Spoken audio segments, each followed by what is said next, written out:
Hello everyone, मैं सोमेश हूँ NIT Agartala CSC department second year से।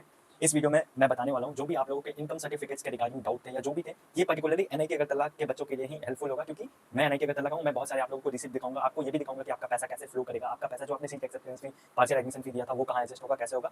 एनआईटी अगरतला के बच्चों को मद्देनजर रखते हुए ही ये वीडियो बनाया जा रहा है। ठीक है, आप लोगों के लिए ये वीडियो बनाया जा रहा है। आप लोग ध्यान से सुनिए, मैं हर एक चीज नोट करके आया हूँ, आप लोगों को हर एक चीज डिटेल में बताई जाएंगी। और फिर भी अगर कुछ डाउट होता है तो आप कमेंट सेक्शन में पूछिए या फिर कम्युनिटी में जो टाइम पे आप डाउट्स पूछते हैं उसी टाइम पे डाउट पूछना है आपको। तो चलिए स्टार्ट करते हैं। सबसे पहला पॉइंट, जो भी बच्चे एसटी या एससी या एसटी कैटेगरी के हैं, इनको इनकम सर्टिफिकेट की कोई जरूरत नहीं है। इनका ट्यूशन फी ऐसे ही माफ कर दिया जाता है। ट्यूशन फी वो फी होता है जो पढ़ने का पैसा लगता है आपको एक सेमेस्टर का 72,500, ऐसा ही ये जितना भी अमाउंट किसी के आसपास लगता है वो फी माफ कर दिया जाता है। एससी या एसटी स्टूडेंट के लिए कोई भी ट्यूशन फी नहीं देना होता है। Second point, OBC NCL student जो है जिनका फैमिली इनकम 1 लाख से नीचे है, ओबीसी एनसीएल स्टूडेंट या फिर general EWS student, family income अगर 1 लाख से कम है तो आपको भी फी नहीं देना पड़ता है। आपको डॉक्यूमेंट्स बनवा के लाने पड़ते हैं, डॉक्यूमेंट्स वेरीफाई होता है, उसके बाद आपको फी देने की कोई जरूरत नहीं है। फर्स्ट सेमेस्टर से ऐसा नहीं कि आपको फर्स्ट सेमेस्टर में पहले फी देना होगा, फिर आपका डॉक्यूमेंट वेरीफाई होगा, फिर आपको मतलब बाद में पैसा रिटर्न किया जाएगा, ऐसा कुछ नहीं होता। आपको फर्स्ट सेमेस्टर से ही फी नहीं देना होता है, कोई भी जरूरत नहीं है। डॉक्यूमेंट बस आपका वेरीफाई होना चाहिए। डॉक्यूमेंट मैं 1 मिनट के बाद बताता हूँ कि डॉक्यूमेंट आपको क्या क्या लाना है, कैसे लाना है, हर एक चीज डॉक्यूमेंट में क्या होनी चाहिए, हर एक इन्फॉर्मेशन दूंगा। ये हो गया एससी एसटी स्टूडेंट के लिए हो गया, ओबीसी एनसीएल जनरल ईडब्ल्यूएस के लिए हो गया। रही बात वैसे स्टूडेंट जो कि ओबीसी एनसीएल और जनरल ईडब्ल्यूएस के हैं लेकिन फैमिली इनकम 1 लाख से 5 लाख के बीच है, तो उनका 2/3 फी रिमिशन होता है, 1/3 उनको फी देना पड़ता है। मान लीजिए कि ट्यूशन फी, और ये सब ट्यूशन फी की बात चलिए, जो भी फी रिमिशन होता है ट्यूशन फी में होता है। हॉस्टल फी, मेस फी, ये सब में कोई फी रिमिशन नहीं होता है, सिर्फ ट्यूशन फी में फी रिमिशन होता है। और मान के चलिए कि 100 रुपया है ट्यूशन फी, तो 2/3 फी माफ होगा, मतलब 66 रुपया माफ हो जाएगा, आपको 33 रुपया जैसा देना होता है। ठीक है, ये हो गया ओबीसी एनसीएल या फिर जनरल ईडब्ल्यूएस के बच्चे जिनका फैमिली इनकम 1 लाख से 5 लाख के बीच है। ठीक है, अब मान लीजिए यही कैटेगरी के ओबीसी एनसीएल और जनरल ईडब्ल्यूएस के बच्चे ही हैं लेकिन फैमिली इनकम 5 लाख से ज्यादा है, तो फुल ट्यूशन फी देना पड़ता है। जितना मतलब 72,500 जो भी ट्यूशन फी लगता है वो आपको फुल ट्यूशन फी देना पड़ता है। ठीक है, अब ये मैंने आपको समझा दिया कैटेगरी वाइज। अब बताता हूँ कि क्या क्या डॉक्यूमेंट लगते हैं ओबीसी एनसीएल और जनरल ईडब्ल्यूएस के बच्चों का जिसका फैमिली इनकम 1 लाख से कम है या फिर 1 लाख से 5 लाख के बीच है। तो उनको 3 चीजें बनवा के लानी होती है। एक एफिडेविट, सबसे पहले तो आपका एक अपना होम स्टेट का इनकम सर्टिफिकेट होगा, वो लाना है। दूसरा एनआईटी अगरतला के फॉर्मेट में इनकम सर्टिफिकेट जो होगा वो लाना है। और तीसरा एफिडेविट भी वहां एफिडेविट का फॉर्मेट दिया होगा, उस फॉर्मेट में आपको एफिडेविट बनवाना है, वो लाना है। अब मैं बता देता हूँ चीजें कैसे बनती है, कहाँ से चीजें आती है। सबसे पहले आपका होम स्टेट का, जो भी आप होम स्टेट के हो, मतलब जो भी आपका होम स्टेट है, जिस भी स्टेट से आप हो, उसका इनकम सर्टिफिकेट तो आपके पास होगा, आपने पहले ही बनवा लिया होगा। दूसरी बात, एफिडेविट बहुत जरूरी है। अगर आप एफिडेविट नहीं लाते हो तो आपका रिजेक्ट कर दिया जाएगा इनकम सर्टिफिकेट, या फिर एफिडेविट में कुछ भी मिस्टेक होता है आपका इनकम सर्टिफिकेट रिजेक्ट कर दिया जाता है। ठीक है, अब मैं बताता हूँ एफिडेविट कैसे बनवाना है। देखिए एफिडेविट आपको, एफिडेविट में क्या क्या प्रिंट करवाना है वो चीज दिया हुआ होगा। देखिए आप जहाँ के भी हो, आप अपने कोर्ट में जाइए, नीचे स्टाम्प पेपर वाले बेचने वाले होते हैं, 50 रुपए का आपको मिनिमम, मतलब 50 से अब कितना भी, 50 100 जितना का भी आप ले सकते हो। 50 से कम का स्टैम्प पेपर नहीं लेना है, 50 रुपए का स्टैम्प पेपर आप लोगों को लेना है। उस 50 रुपए के स्टैम्प पेपर पे फिर आप वो कोर्ट से फिर बाहर निकलिए, सामने बहुत सारे टाइप करने वाले लोग होंगे, उनसे जाके वो सारी चीजें टाइप करवाइए जो आपको एनआईटी अगरतला का नोटिस में एफिडेविट में दिया होगा ना, ये चीज प्रिंट करवाना, उनसे प्रिंट करवाइए। जो ब्लैंक स्पेस होगा उसमें आप अपना डिटेल जाना है ऑब्वियसली आपको, जैसे आपका नाम, ये सब हो गया। एक चीज का ध्यान रखना है एफिडेविट में, जैसे मान लीजिए कि अदर सोर्सेस इनकम या और भी बहुत सारी ऐसी चीजें लिखी होती है जो आपका कुछ भी नहीं है। जैसे मान लीजिए कि फैमिली का इनकम ये हो गया, मान लीजिए फैमिली का इनकम आपका 60,000 है तो फैमिली इनकम 60,000 लिख दिया आपने। अदर सोर्सेस का इनकम अगर नहीं है तो उसको खाली नहीं छोड़ना, आप स्क्रीन पे देखिए वहां पे नील लिखा हुआ आएगा, नील लिखवाना है। अगर नील नहीं लिखवाते हो आप तो आपका रिजेक्ट कर दिया जाता है। मेरे साथ सेम हुआ था, मुझे गाइड करने वाला कोई नहीं था। पिछले बार मैं अपना एफिडेविट तो लेके आया था पर वहां मैंने खाली छोड़ दिया था, वहां नील या फिर जीरो लिखवाना होता है। आप NIL लिखवा के आइएगा, तभी आपका वो मतलब एक्सेप्ट किया जाता है, नहीं तो वो रिजेक्ट कर दिया जाता है। ठीक है, ये हो गई बात एफिडेविट के हिसाब से। और अब मैं बताता हूँ कि यहाँ एनआईटी अगरतला के फॉर्मेट में इनकम सर्टिफिकेट कैसे बनवाना है। देखिए आपको एनआईटी अगरतला का फॉर्मेट दिया गया है नोटिस में, उसको प्रिंट करवाना है, उसको एफिडेविट नहीं बनवाना है, जस्ट उसको प्रिंट करवाना है। अब ब्लॉक में जाइएगा, ब्लॉक में जाने से पहले आपको 3 चीज लेके जाना है ब्लॉक में। एक तो आप वो प्रिंट जो करवाए वो लेके जाना है फॉर्मेट, और दूसरा आपका जो भी आप होम स्टेट के हो, जिस भी स्टेट के हो, उस स्टेट में आपने इनकम सर्टिफिकेट बनवाया होगा वो लेके जाना है। और तीसरा एक एप्लीकेशन लिखना है ब्लॉक के अधिकारी को, जो भी अंचल अधिकारी का साइन चाहिए होता है, तो वहाँ आपको एप्लीकेशन लिखना पड़ेगा कि मेरा कॉलेज इस फॉर्मेट में मुझसे इनकम सर्टिफिकेट मांगा है, मेरा इनकम सर्टिफिकेट बना हुआ है, जस्ट आप इसको देख के मतलब मेरा साइन कर दीजिए। वो आप इनकम सर्टिफिकेट अंचल अधिकारी, देखिए आप जाइएगा ना ब्लॉक में, तो वहाँ पे अंचल अधिकारी के नीचे जो मतलब अंचल अधिकारी से जो नीचे पोस्ट होते हैं, जो आपका डॉक्यूमेंट अंचल अधिकारी तक पहुंचाएंगे, वो उन्हीं को बोलेगा कि आप ये सब फॉर्म मतलब देख के फिल कर दीजिए। नहीं तो आप खुद से भी फिल करके ले जा सकते हो, आप प्रिंट करवाओ, अपना इन्फॉर्मेशन फिल करके ले जाओ, उनको दिखाओ, उनको डॉक्यूमेंट दो, उनको एप्लीकेशन दो, वो आपको मतलब वो आपका सबमिट करेंगे। वो एप्लीकेशन 2-4 दिन टाइम लगता है, ब्लॉक में ऐसे जल्दी काम नहीं होता है। 2-4 दिन बाद वो आपको बन के आ जाएगा, फिर आपको वो लेके आना है। ठीक है,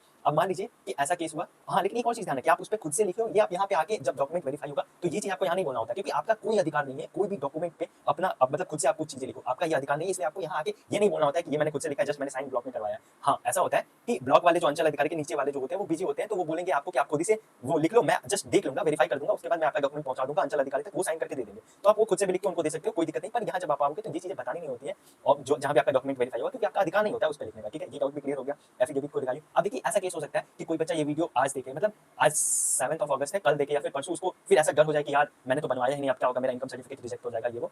देखिए एफिडेविट अगर आप नहीं लाते हो तो आपका इनकम सर्टिफिकेट पक्का रिजेक्ट हो जाएगा, आपका होम स्टेट का बना हुआ उससे कोई मतलब नहीं है। एफिडेविट आपको 100% बनवाना ही है, वो कंपलसरी लाना है, ठीक है। वो हर बच्चे का मांगा गया था पिछले साल। ये जो एनआईटी अगरतला के फॉर्मेट में इनकम सर्टिफिकेट है, ये कुछ बच्चों से नहीं मांगा गया था पिछले साल, ठीक है। कुछ बच्चों से, जैसे मैंने अपने फ्रेंड से पूछा तो उन्होंने बोला कि नहीं ये तो मैंने नहीं दिया था, ठीक है। लेकिन इस बार जो सेकंड ईयर में आए हैं उन्होंने वो सब दिया है। मैं बता रहा हूँ, अगर आपका एनआईटी अगरतला के फॉर्मेट में नहीं आता है, मान लीजिए आप यहाँ आए और फिर ऐसे ही डॉक्यूमेंट वेरीफाई हो गया तो अच्छी बात है, आपको बनवाने की जरूरत नहीं है फिर। लेकिन आप यहाँ आए, मान लीजिए किसी कारण बस जैसे होता है ना ब्लॉक में 2-4 दिन टाइम लगता है, तो और आप उसके कारण यहाँ एडमिशन लेना भी छोड़ नहीं सकते, तो आपका अगर डॉक्यूमेंट नहीं बना है, घबराने की कोई बात नहीं है। एफिडेविट लेकिन होना चाहिए, एफिडेविट 2 घंटे में बन जाता है। आप कोर्ट जाओगे, कोर्ट के बाद स्टैम्प पेपर खरीदोगे, प्रिंट करवाओगे, अंदर जाके फिर नोटरी से साइन लेना होता है। प्रिंट करवाने के बाद अंदर आप जाओगे, नोटरी वाले वहाँ नीचे बैठे होते हैं, उनसे साइन लेना होता है, तो आपसे कुछ 50 रुपये ऐसा लेंगे, वो साइन कर देंगे, दे देंगे, आपका एफिडेविट कंप्लीट हो गया, ठीक है। लेकिन अगरतला एनआईटी अगरतला के फॉर्मेट में अगर चीजें नहीं बनती है ब्लॉक से, तो आप यहाँ आ जाओ एडमिशन लेने। अगर ये नहीं मांगते हैं इस फॉर्मेट में इनकम सर्टिफिकेट, जैसे कुछ बच्चों को पिछले साल नहीं मांगा था, तो अच्छी बात है, आपको कोई दिक्कत नहीं है। लेकिन अगर ये बोलते हैं कि नहीं मुझे वो भी चाहिए और आपका चीजें रिजेक्ट करते हैं, तो देखिए कोई भी चीज यहाँ आपकी रिजेक्ट होती है। जैसे मेरा पिछले साल इनकम सर्टिफिकेट रिजेक्ट हुआ था, तो ऐसा नहीं कि मेरा फी रिमिशन हुआ था, मेरा फी रिमिशन हुआ था। कोई भी डॉक्यूमेंट यहाँ रिजेक्ट होता है, आप फर्स्ट टाइम आए हो एनआईटी अगरतला, ठीक है, तो आपको 15 दिन से 20 दिन का टाइम दिया जाता है कि आप अपने डॉक्यूमेंट्स बनवा लो फिर से, ठीक है। तो मुझे भी टाइम दिया गया था, फिर मैंने पापा को बोला कि ये चीज गलत है, मैं नील लिखना वहां भूल गया, मैं एफिडेविट में भी नील लिखना भूल गया था। और एनआईटी अगरतला, आप स्क्रीन पे देखिए, एनआईटी अगरतला के फॉर्मेट में भी अगर मान लीजिए अदर सोर्स का इनकम है, तो यहाँ पे नील लिखना बहुत जरूरी होता है। अगर आप नील नहीं लिखोगे, खाली छोड़ दोगे, तो वो चीजें रिजेक्ट हो जाती है। तो आपको एफिडेविट के भी टाइम पे ध्यान रखना है कि वहां नील लिखना है, और ये जो आप एनआईटी अगरतला के फॉर्मेट में इनकम सर्टिफिकेट बनवाओगे वो भी ध्यान रखना है कि वहां नील लिखना है, ठीक है। ये सब चीजें होंगी। अगर आपका किसी कारणवश चीजें छूट जाती है या फिर रिजेक्ट हो जाती है, तो टेंशन की बात नहीं है, आपका फी रिमिशन फिर भी हो सकता है। आपको 15 से 20 दिन का टाइम दिया जाएगा। आप पापा से बोलिएगा या मम्मी से बोलिएगा कि कुरियर कर दे आपका, ठीक ठाक से अच्छा से डॉक्यूमेंट बनवा के, उसके बाद यहाँ पे आ जाएगा, आप सबमिट कर दीजिएगा, तो आपका फी रिमिशन हो जाएगा, ठीक है। मैंने एफिडेविट के बारे में बता दिया, इनकम सर्टिफिकेट एनआईटी अगरतला के फॉर्मेट में भी बता दिया, ठीक है। उसके बाद ये भी बता दिया मैंने कि अगर आपको दिक्कत होता है या कुछ रिजेक्ट हो जाता है तो आपको टाइम मिलता है, घबराने की कोई बात नहीं है। हाँ, एक और चीज, ऐसा नहीं है कि आप इस बार इनकम सर्टिफिकेट जमा कर दिए तो नेक्स्ट टाइम नहीं करना होगा। देखिए, कोई भी इनकम सर्टिफिकेट सिर्फ 1 साल के लिए वैल्यू होता है। आप सेकंड ईयर में जाओगे तो फिर से इनकम सर्टिफिकेट आपको रिन्यू करवाना होता है, मतलब फिर से आपको ये सब चीजें, जैसे मैं अभी सेकंड ईयर में आया हूँ ना, मैंने फिर से ये सब चीजें इनकम, जब मैं अपनी छुट्टी में कर गया था अभी समर वेकेशन के, तो मैंने फिर से इनकम सर्टिफिकेट बनवाया, फिर से फॉर्मेट में बनवाया, फिर लाया हूँ, फिर मुझे सबमिट करना पड़ेगा ऑनलाइन। मैंने सबमिट कर दिया फिर से, मतलब कहने का तात्पर्य एक इनकम सर्टिफिकेट से 2 सेमेस्टर यानी कि 1 साल के लिए वैलिड होता है। जब भी आप सेकंड ईयर में जाओगे फिर से करना होगा, थर्ड ईयर में जाओगे फिर से करना होगा। हाँ, कोई बच्चा ऐसा सोचे कि भैया अगर मान लीजिए बहुत ज्यादा वर्ष केस हो गया, मैं डॉक्यूमेंट फर्स्ट ईयर में अच्छे से सबमिट ही नहीं कर पाया, तो क्या मैं सेकंड ईयर में डॉक्यूमेंट सबमिट करके फी रिमिशन ले सकता हूँ अगर मैंने फर्स्ट ईयर में फी रिमिशन नहीं लिया है तो हाँ, आप ऐसा बिल्कुल कर सकते हैं। अगर फर्स्ट ईयर में आपका डॉक्यूमेंट वेरीफाई नहीं हुआ या जो भी आप अच्छे से नहीं कर पाए, तो सेकंड ईयर में आप फी रिमिशन कर सकते हैं। सेकंड ईयर में आप डॉक्यूमेंट बनवा के देंगे तो वो फी रिमिशन हो जाता है, ठीक है। मैंने ये भी टॉपिक बता दिया। रही बात, हाँ, अब थोड़ा ये सब हो गया, अब देखते हैं कि हॉस्टल मतलब कौन कौन सा फी आपको देना पड़ता है, ठीक है। देखिए, आप कोई भी कैटेगरी के स्टूडेंट को, कहीं के भी स्टूडेंट को, होम स्टेट के, अदर स्टेट को, कहीं के भी स्टूडेंट को, आपको अब जब यहाँ आएंगे एडमिशन लेने, तो आपको हॉस्टल फी और मेस फी और हॉस्टल इनिशियल फी, मतलब हॉस्टल फी और मेस फी का बैलेंस एक ही सीट में आता है, और हॉस्टल इनिशियल फी देना होता है। आप यहाँ स्क्रीन पे देखिए, आपको दिखेगा लास्ट टाइम हमसे हॉस्टल इनिशियल फी जो लगा था वो 7000 रुपीज लगा था। उसमें हॉस्टल का एडमिशन फी और कॉशन मनी था हॉस्टल का, और जो हॉस्टल फी और प्लस मेस फी लगा था, हॉस्टल फी तो 4000 पर सेमेस्टर लगा था, आप स्क्रीन पे देख सकते हो। और हॉस्टल फी और मेस फी जो लगा था हमारा, वो 26200 लगा था। मतलब जब हम आए थे तो हमने इतना पे किया था, 26200 प्लस 7000 जो कि 33200 हुआ। इतना हमने हॉस्टल का फी और मेस का फी पे किया था। आप मान लो आपका लगेगा तो मान लो 5000 ज्यादा लग सकता है, तो मतलब मान लो 40000 में आपका हॉस्टल फी और मेस फी एक सेमेस्टर का हो जाएगा। इतना आपको हर बच्चे को पे करना है। नो मतलब कि ऐसा कुछ भी नहीं है कि आप कौन से कैटेगरी पे हो, होम स्टेट को या अदर स्टेट को, इससे कोई मतलब नहीं है। आपको इतना पैसा लाइक 40000 जैसा आप अप्रॉक्स मान के चलो, इतना आपको हॉस्टल फी और मेस फी फर्स्ट टाइम में पे करना ही पड़ेगा, ठीक है। अब आप पूछोगे कि भैया जो मैंने वो दिया था सीट एक्सेप्टेंस फी, जैसे अभी आप लोगों ने जो मान लीजिए जनरल के बच्चे हैं या फिर ओबीसी जो भी है, उन्होंने 35000 और 45000 सीट एक्सेप्टेंस फी और पार्शियल एडमिशन फी दिया है। मतलब टोटल आपने 80000 फी दिया है, जिसमें से आपका जूसा 5000 रख लेगा, सीसा 5000 रख लेगा, तो बचा 70000। वो 70000 वो इंस्टीट्यूट को भेज देगा। तो वो 70000 का क्या होगा भैया, ये मैं बता देता हूँ आप लोगों को। देखिए, वो 70000 जैसे आपने हॉस्टल फी, देखिए आप सेकंड ईयर में भी जाओगे ना, फिर भी आपको हॉस्टल फी मेस फी देना ही पड़ेगा। हर एक सेमेस्टर में आपको हॉस्टल फी मेस फी देना पड़ेगा। वो पैसा उससे एडजस्ट नहीं होता है जो आप सीट एक्सेप्टेंस फी और पार्शियल एडमिशन फी के समय दिए हो। अब समझते हैं मैथमेटिक्स की वो पैसा कहाँ जाता है, उस पैसे का क्या होता है। जो आपने 70000 आपका पैसा इंस्टीट्यूट के पास आया, उस पैसे का क्या होता है, ठीक है। तो देखिए, सबसे पहला केस ले लेते हैं कि आपका फैमिली इनकम 5 लाख से ज्यादा है, आप पूरा पैसा दे के पढ़ रहे हो ट्यूशन फी, ठीक है। तो आपका जब आप आओगे फर्स्ट टाइम एडमिशन लेने, तो आपको सिर्फ हॉस्टल फी और मेस फी देना पड़ेगा, ये तो सभी को देना है। जो आपका ट्यूशन फी होगा, मान लीजिए आपका 70000 जैसा ट्यूशन फी है, जैसे मान लीजिए 72500 आपका ट्यूशन फी मान लीजिए लग रहा है, तो 70000 आपका पैसा इंस्टीट्यूट के पास आ चुका होता है, तो सिर्फ आप वो पैसा एडजस्ट कर दिया जाएगा आपका ट्यूशन फी आते ही। लाइक आपको पे नहीं करना है, आपको आते ही वो पैसा एडजस्ट कर दिया जाएगा और आपको जस्ट 2500 पे करना पड़ेगा अगर आपका फैमिली इनकम 5 लाख से ज्यादा है, और अगर 72500 ट्यूशन फी है तो, ठीक है। अब मान लीजिए वो पैसा एडजस्ट हो गया, आपका एक बार में ही सारा पैसा खत्म हो गया। अब मान लीजिए आप क्या आप ओबीसी एनसीएल या फिर जनरल ईडब्ल्यूएस हो, और आपका फैमिली इनकम ये है, मतलब 1 लाख से 5 लाख के बीच है, तो आपको जस्ट 1 फी देना होता है। तो 72500 का 1 मान लीजिए अप्रॉक्स 20,000 लाख में 20,000 रुपीज आया, तो वो पैसा 20,000 आपका 70,000 इंस्टीट्यूट के पास है, तो वो 20,000 पे कर देगा अभी आपकी तरफ से, ठीक है। वो 20,000 पे कर देगा, ठीक है। और जो बचा हुआ आपका 50,000 रुपीज हुआ, वो अगले सेमेस्टर में मैनेज होगा। लाइक अगले सेमेस्टर में भी आपको 20,000 देना होगा, तो फिर से वो मैनेज कर देगा। फिर मान लीजिए 10,000 रुपीज बचा और नेक्स्ट सेमेस्टर में आपको 20,000 पे करना है, तो वो क्या करेगा, आप ऐसे स्क्रीन पे देखिए, वो 10,000 स्क्रीन पे भी आपको दिख रहा होगा, 10,000 वो मैनेज कर देगा वैसे, और आपको 10,000 फिर से पे करना पड़ेगा। मतलब ऐसे मैंने एडजस्ट कर देते हैं फीस, और जो रिमेनिंग फीस आपको देना होगा वो आपको पे करना होगा। वो आपको बता देंगे कि इतना फी आपका एडजस्ट हो गया सीसेप के थ्रू, जो भी वहां से पैसा आया था, और आपको जस्ट 10,000 देना है, ठीक है। उसके बाद आपका सारा फी इंस्टीट्यूट के पास जो भी था वो खत्म हो गया, तो नेक्स्ट बार से आपको जितना फी होगा वो सब देना पड़ेगा। अब वैसे बच्चे जो कि ओबीसी एनसीएल हैं या फिर एससी एसटी कैटेगरी के हैं, एससी एसटी वालों ने तो अभी शायद टोटल 37,500 पे किया है, जिसमें 10,000 अगर मान लीजिए जूसा और सीसा रख लेता है तो 27,500 है। तो जो भी उनका फी इंस्टीट्यूट के पास होगा उससे लाइक फर्स्ट सेमेस्टर में उनको कोई फी नहीं देना पड़ता। वो बोलेंगे जैसे ओबीसी एनसीएल वाले बच्चे भी वो सोचेंगे कि जैसे 70,000 उन्होंने उनका इंस्टीट्यूट के पास है, उनको वो हॉस्टल फी और मेस फी दे रहे हैं, उनका ट्यूशन फी नहीं लग रहा है, तो वो 70,000 मतलब 70,000 पैसा का क्या होगा। देखिए एक और फी होता है जिसका बिल ट्यूशन फी के नाम पे ही कटता है। जैसे मैं आपको आप स्क्रीन पे देखिए, ये जो 17,000 पैसा 17,000 के अप्रॉक्स पैसा है, ये इस ट्यूशन फी के नाम पे ही बिल कटता है, लेकिन ये आपको देना नहीं होता है, ये चीजें एडजस्ट कर देता है ये इंस्टीट्यूट जो भी आप पैसा दिए हो। और इसमें आप देख सकते हो कि क्या चीज का इंस्टीट्यूट पैसा ले रहा है। जैसे आपका एडमिशन फी हो गया, इंस्टीट्यूट डेवलपमेंट फी हो गया, स्टूडेंट एक्टिविटी फी हो गया, मेडिकल फी हो गया, कॉस्ट एंड मनी हो गया, ग्रेड कार्ड फी, आइडेंटिटी कार्ड, ये सब का फी फर्स्ट टाइम पे सबसे ज्यादा लगता है 17,000। आप बोलोगे भैया कि एक बार तो मैंने ये दे दिया, ये हर एक सेमेस्टर देना होता है, लेकिन फर्स्ट टाइम सबसे ज्यादा लगता है 17,000 के अप्रॉक्स, सेकंड टाइम 9,000 के अप्रॉक्स, मतलब सेकंड सेमेस्टर में, थर्ड सेमेस्टर में 6,000 के अप्रॉक्स। इसका बिल ट्यूशन फी के नाम पे ही बनता है, पर ये वो वाले पैसा नहीं है जो आप पढ़ने के लिए दे रहे हो, ये तो ऐसे इंस्टीट्यूट में रहने के लिए ये पैसा सबको देना होता है। वो भी देंगे जिनका 5 लाख से ज्यादा इनकम है, तो वो मतलब वो पैसा तो देंगे 72,500 प्लस ये पैसा भी देंगे 17,000, ठीक है।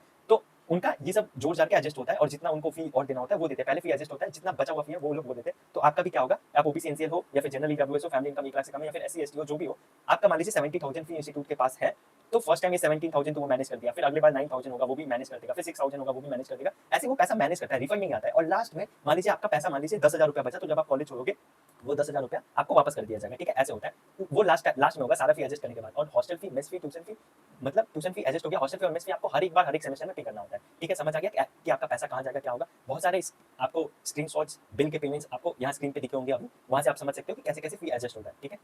हाँ, एक और जो अभी 5 अगस्त को नोटिस आया था, उसमें 50,000 के अप्रॉक्स 50,000 रुपीज लिखा हुआ था कि 50,000 रुपीज आपको पे करना है अगर आप हॉस्टल में रहते हो तो, ठीक है। पहले ही वो उसके बारे में मैं थोड़ा अच्छे से बता देता हूँ। ऐसा कुछ भी नहीं कि आपको पहले पे करना है, वहाँ पे ये लिखा हुआ है, आप ध्यान से पढ़ोगे आपको समझ जाएगा। वहाँ ये लिखा हुआ है कि आप हॉस्टल में रहते हो, सरप्राइज चेकिंग आते रहते हैं, हॉस्टल में गार्ड आके चेक करते हैं आपका रूम की कुछ ऐसी वैसी चीजें तो नहीं है जो रूम में नहीं होनी चाहिए, जैसे पटाखा वटाखा ये सब नहीं रखना है, ठीक है। या फिर इलेक्ट्रॉनिक्स इक्विपमेंट ये सब नहीं रखना है। गार्ड आया, चेक किया, पकड़ लिया, फिर आपको दिक्कत हो सकती है, ठीक है। और भी आप मान लो कि आपने कुछ तोड़फाड़ कर दिया हॉस्टल में, ये सब, तो जब आप इलीगल एक्टिविटी में पकड़े जाते हो तब आपसे इंस्टीट्यूट फर्स्ट टाइम 50,000 रुपीज लेके अपने पास एज अ पनिशमेंट रखेगा। उसके बाद फर्दर आप कोई भी इलीगल एक्टिविटी में पार्टिसिपेट आप नहीं करते हो, नहीं पकड़े जाते हो, तो जब आप 4 साल बाद कॉलेज से जाओगे तो आपको वो 50,000 रुपीज वापस कर दिया जाएगा, ठीक है। ये था उस नोटिस में, अच्छे से पढ़ोगे तो। अगर मान लो आपने फर्स्ट टाइम पकड़े गए, आपने 50,000 रुपीज दिया, फिर आप पकड़े गए, तो फिर जो भी इंस्टीट्यूट का लॉस हुआ है वो पैसा आपको काटते जाएगा, जितना बचेगा पैसा वो आपको वापस देगा। अगर नहीं पकड़ेगा तो नहीं देगा। हाँ, और आपका गार्ड आया, चेकिंग वेकिंग, आप कभी नहीं पकड़ेगा ये सब एक्टिविटी में, तो वो 50,000 आपको कभी भी देने की जरूरत नहीं है। वो था उस नोटिस में।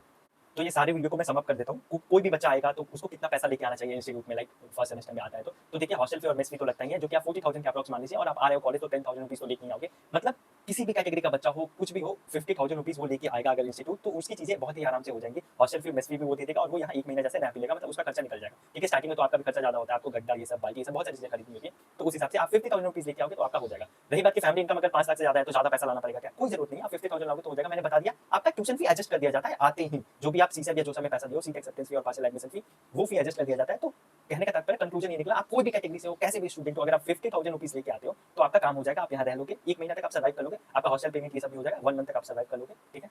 और एक और चीज, ये लास्ट कंक्लूजन, कि आप मान लो आते हो और आपका डॉक्यूमेंट रिजेक्ट हो जाता है, तो भी आपको इंस्टीट्यूट टाइम देता है। कोई सा भी डॉक्यूमेंट, इनकम सर्टिफिकेट नहीं, कैसा भी डॉक्यूमेंट अगर इंस्टीट्यूट बोलता है कि ये ठीक नहीं है, वो आपको 15 से 20 दिन का टाइम देता है कि आप इसको ठीक करवा लो और फिर आप हमको सबमिट करो, क्योंकि फर्स्ट टाइम कॉलेज आओ तो गलतियां हो जाती है, तो इंस्टीट्यूट आपको पूरा मौका देता है अपनी गलतियों को सुधारने का। तो ये था कंप्लीट इन्फॉर्मेशन इनकम सर्टिफिकेट के रिगार्डिंग, या फिर मैंने ये बता दिया कि जो भी आपका सीट एक्सेप्टेंस फी या पार्शियल एडमिशन फी आएगा वो कैसे एडजस्ट होगा, वो पैसा कहाँ फ्लो होगा। ये कंप्लीट इन्फॉर्मेशन था वो सब के बारे में। अभी भी अगर आपका कुछ डाउट हो तो आप कम्युनिटी पे निर्धारित टाइम पे अपना डाउट पूछ सकते हैं। और हाँ, हो सकता है कि कोई बच्चा ये हो जो जानता ही नहीं हो कि अपना कम्युनिटी भी है, उसके लिए मैं डिस्क्रिप्शन में या फिर कमेंट में कम्युनिटी का लिंक दे दूंगा, आप ज्वाइन कर सकते हो। वहाँ बच्चे 6 to 6:30 PM मतलब शाम में, और 10 to 10:30 PM अपने डाउट्स पूछते हैं और मैं रिजॉल्व करता हूँ। आप कम्युनिटी ज्वाइन कर सकते हो और आप भी अपने डाउट्स पूछ सकते हो, ठीक है। तो चलिए मिलते हैं नेक्स्ट वीडियो में।